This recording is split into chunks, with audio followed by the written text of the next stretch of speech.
Les bonnes nouvelles du mercredi 20 mai. La France continue de réduire ses émissions de gaz à effet de serre.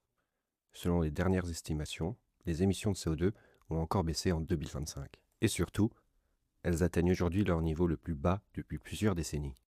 Cette baisse s'explique notamment par le développement des énergies renouvelables, certains changements dans les transports et plusieurs améliorations dans l'industrie. Même si le chemin reste encore long, ça montre quand même que certains efforts commencent réellement à produire des résultats concrets.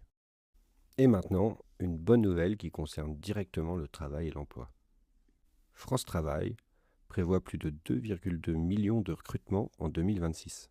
Et ce qui est encourageant, c'est que certaines entreprises déclarent avoir un peu moins de difficultés à recruter qu'avant. Plusieurs secteurs continuent notamment de rechercher des employés, des techniciens, des profils dans la santé ou encore dans les services.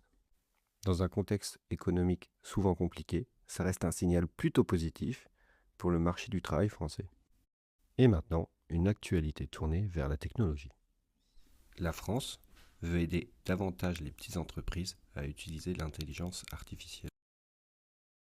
Aujourd'hui, beaucoup de PME n'utilisent presque pas ces outils, souvent parce qu'ils sont compliqués ou trop coûteux.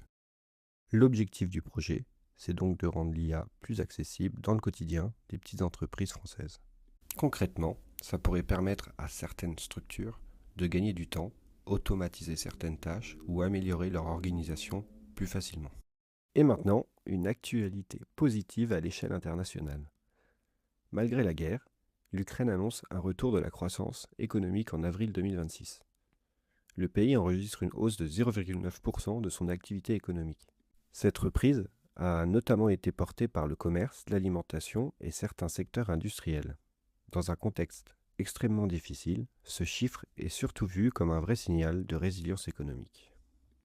Et on termine avec une bonne nouvelle beaucoup plus humaine. De plus en plus d'hôpitaux utilisent aujourd'hui les jeux vidéo et la réalité virtuelle pour aider certains enfants.